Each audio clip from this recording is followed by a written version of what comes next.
लोग सब जानते हैं।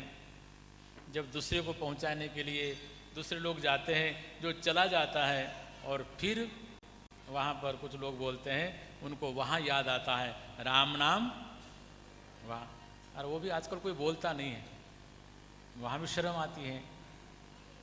जानते तो सब हैं, परंतु यहाँ पर सुखदेव जी महाराज कहते हैं कि तुम्हारे पास तो 7 दिन हैं। अब जब 7 दिन पहले पता लग जाए, अंत काले तो पुरुषः आगते गतसाध्वसः छिन्द्यान्दशस्त्र संगेन स्पृहां देहेषु ये चतम।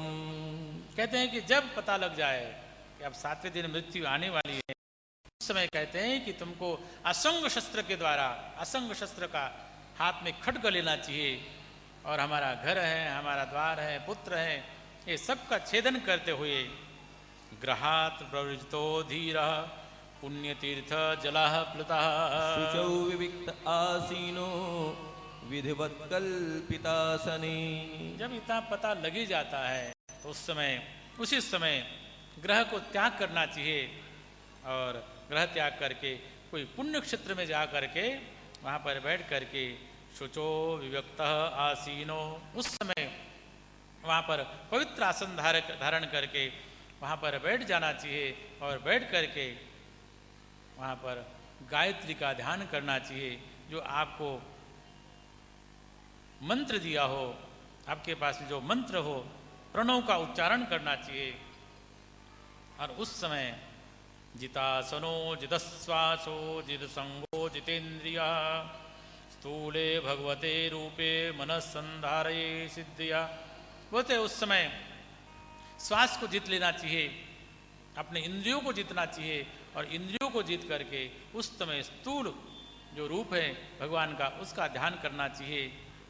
और धीरे धीरे वो ध्यान करते करते उस परमात्मा के ध्यान को, चरण का ध्यान करो, चाहे मुख का ध्यान करो, उनके एक एक अंग का ध्यान करते हुए अपने हृदय में स्मरण करना चाहिए।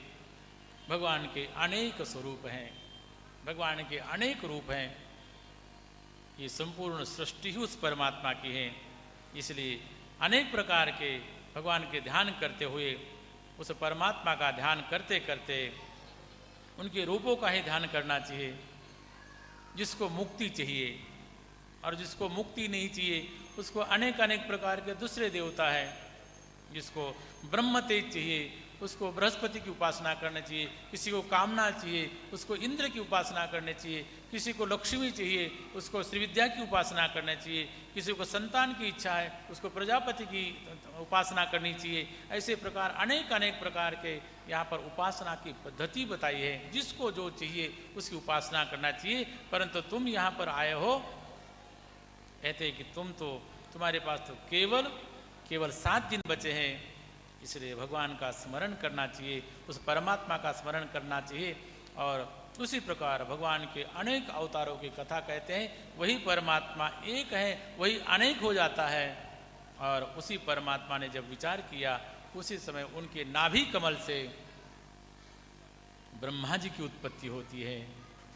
और जब ब्रह्मा जी की उत्पत्ति होती है, ब्रह्मा जी तप चारों ओर देखते हैं, परंतु कहीं ठिकाना नहीं लगता है, कोई दिखता नहीं है। उस समय आकाशवाणी होती है कि तप करो, तप करो, तप करो। ब्रह्मा जी ने अनंत वर्ष तक कहते हैं कि तप किया, और वहाँ पर भगवान ने उनको दर्शन दिया। और सर्वप्रथम भगवान ने ब्रह्मा जी को चतुश्लोकी भागवत का उपदेश किया। अनेक ये कथाएं होती हैं। सर्वप्रथम चतुश्लोकी भागवत रूप से ब्रह्मा जी को उपदेश किया नारायण ने। कथा अनेक प्रकार की होती है। सुखदेव जी महाराज ने परीक्षित को उपदेश दिया, मरने के बाद नहीं। सनत कुमार ऋषियों ने नारद जी को भागवत सुनाई, मरने के बाद नहीं। वो ज्ञान और वैराग्य को पुष्ट करने के लिए।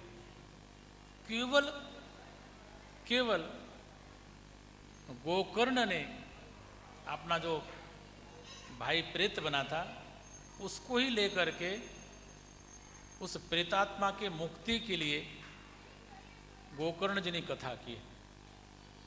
और आजकल जितनी कथा होती है, यहाँ हमारे यहाँ तो नहीं दिख रहा है वो बाँस।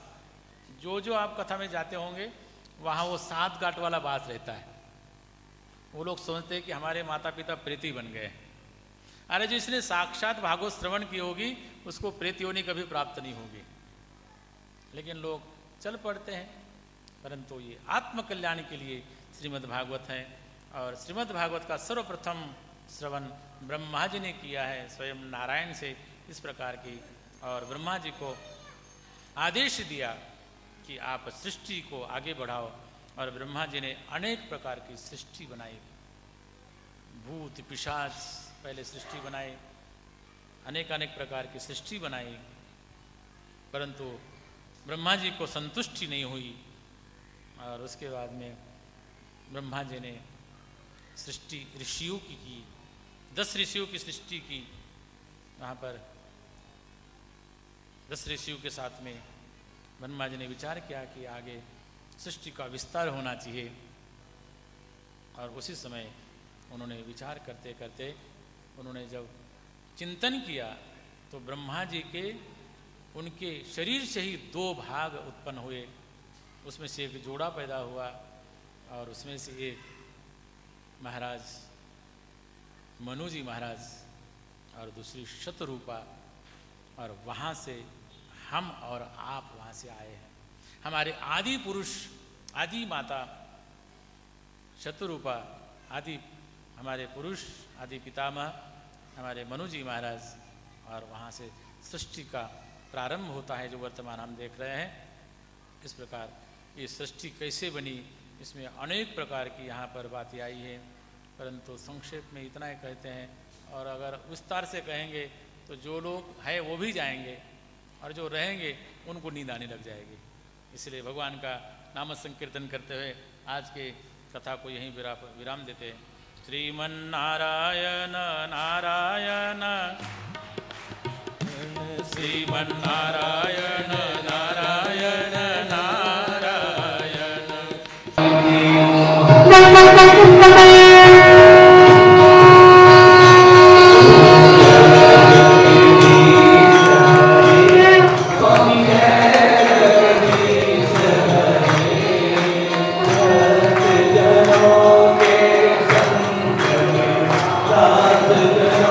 के